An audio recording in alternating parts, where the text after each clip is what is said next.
All right, well, clearly there's a lot to break down with a move like this that was just sort of all over New York media and elsewhere. But, Cece, let me start with this. Do you think Eli Manning earned the right to finish off this season? Well, given that in 2004, Eli Manning and his family, with a bunch of criticism, they decided to manipulate the draft and decide where Eli was going to go. San Diego Chargers had the first pick. They decided to select Eli Manning. Off the record, behind the scenes, the Manning family had told San Diego, we're not coming there. We want to go to the Giants. Forced a trade. Now, the guy hadn't played 1 second of professional football. Yes, at that time, we do have Peyton in the league. And yes, we do have his father, who was a good player in the league. All right? But he manipulated the draft with his family to get to the New York Giants. Let's fast forward 10 years. Some people might say, you know something, Eli Manning, he hadn't been very good. He hadn't been very good his whole career. In the last 5 years, he hadn't been really good.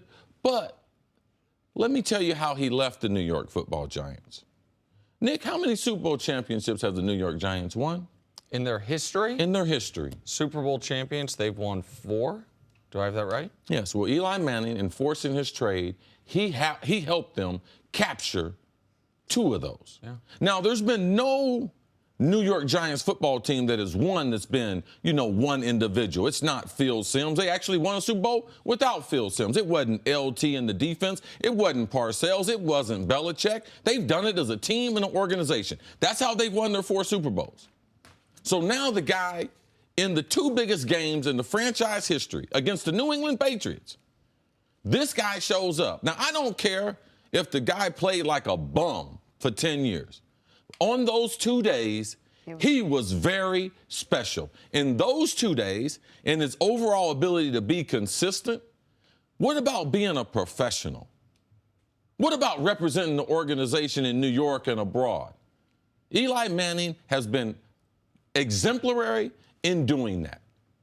You don't see him criticizing his teammates. You see him taking the blame for things. You see him stepping up. So for me, the New York Giants, and who I thought the New York Giants was, who I thought the Tisches and the Mara family was, several weeks ago, Nick, you were upset at me because you thought McAdoo should get fired. And I said, that's not the way Giants do things, Nick. So now here I come. And I learned this from a very good friend of mine, Bill Parcells. He told me, Chris, at some point we all got to get off the train. And he said the irony to it is when the conductor comes up to you and tell you, you know something, ma'am, I need your seat, we all look at him and say, who, me? And that's what Eli was at yesterday. Because I've had that phone call.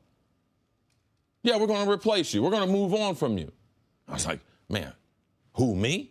Yes, we're going to move on from you. But there's a way about going about doing these things. All right? He came in with a draft class of Phillip Rivers and Ben Roethlisberger, right? Those quarterbacks were drafted that year. Now, I just want you to think about the press conference with Mike Tomlin in Pittsburgh saying, you know something, we're going to bench Ben Roethlisberger. The team's not good this year. The season's over with. We're going to bench him for the rest of the season. What about San Diego? They're a team in transition. They're San Diego, they're L.A. I don't see them benching Phillip Rivers and disrespecting him. Yes, at some time, Coach, yes, we all got to give up our seat. But there's a way of, when a guy has been leading you to championships, when he's left a mark on your franchise, he improved your franchise, the value of your franchise. When he adds that type of history, there is a certain amount of class and dignity, the way Eli conducted himself throughout this whole thing, that you should conduct yourself in trying to move on from him. I feel badly for Eli. I'm an emotional guy. I am an emotional parent. I react poorly to seeing people deal with things that are hard for them. So I watched that impromptu press conference, and I saw Eli holding back tears, and I empathized with him. In that moment, didn't matter how rich he was, didn't matter how famous he was. That was the lowest moment, I would imagine, of his professional career. And he had to respond to that moment by going in front of a bunch of somewhat strangers and answering questions for the world. In that moment, I felt badly for him. with all that said, this is the right move for the Giants. This is the right move for their future. This is the right move for their fans. This is the best thing they can do to give themselves the best chance to add a 5th Super Bowl ring. So maybe the way in which they did it could have been handled better. Maybe don't make it to where Eli, moments after he finds out, has to answer questions. Maybe there's a gentler way to go about it.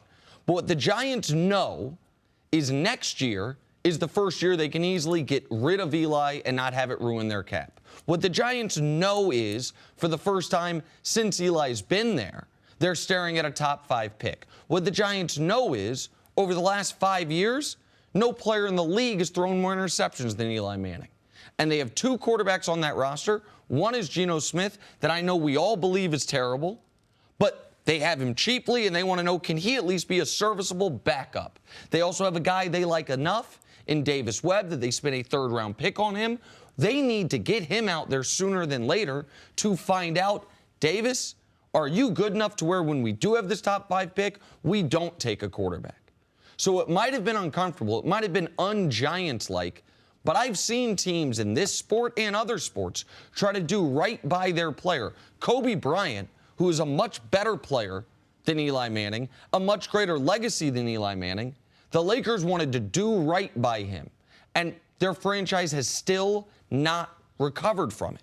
So the Giants, if Eli starts these final games, 5 games, he's got 210 starts, 3rd most in NFL history. Him, Favre, and his brother. Oh, that's going to set the franchise back because he's going to start these last 5 games. Well, what if Davis Webb is excellent? And if Davis Webb was excellent, Davis Webb would be starting on Sunday. Davis Webb, now I can understand they should play him at some point. But them there's nothing worse than losing your job to someone that's not better than you. Yes, I understand that. But I think maybe they want to get Davis Webb. Davis Webb will start the week after Sunday. Get Davis Webb a week of practice. Get Davis Webb, change those reps as a rookie. Because here's what you don't want to do, is have the best quarterback on your roster be Davis Webb. Don't see him all year. Spend your top 5 pick on a quarterback. Let's get beyond Davis Webb. We believe we should play him. Well, right? If you're going to play him, there's no way to do it without this moment coming for Eli. You think this moment's tougher on Eli because it's Geno Smith? Then if it's Davis Webb, he's fine with it? No, neither one of them. Neither one of them. Eli should be playing the rest of the season. They should let him start these last 5 games. There's the timing of this is what I have the biggest issue with.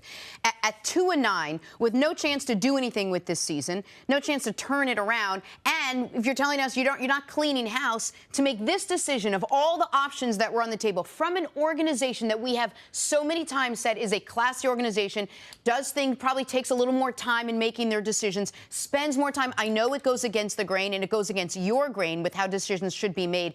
The Giants organization is in a different boat, and you know that. The Maras do things a lot very carefully, right? Methodically. They will not fire a coach in the middle of the season, but yet they'll somehow take a guy who made 210 straight starts, 2 Super Bowls. Eli deserves and the say, right to start the last 5 games. And in 5 minutes, you have to go have a press conference. You've used the word deserve. You just used the word let. I thought that's not what pro sports are about. It's still about he's still the best player, Nick. But he's not. He's still the best. He's still the best player. And you can't give me one fact. Okay, they're getting better. They're going to get closer to their 5th Super Bowl. Oh, they have a top 5 pick. Tell me one player besides Landon Collins, the last 3 years that they've drafted, that you think is going to put the Giants over the top. Because, yes, there are some good players out there. But their drafting department, these are the same people drafting them. So what kind of confidence do you have in that? Well, I think that's probably also going to be part of the change this offseason. Yeah, Eli deserves the right. All right? You start 210 games in the NFL, you deserve the right, your season's over, to go out there and to be able to finish it. And what they did was a classless act. Thanks for watching. Subscribe here to get the latest from the show. Also, be sure to check out more of the best clips from First Things First, or go watch a few segments from our other shows on FS1.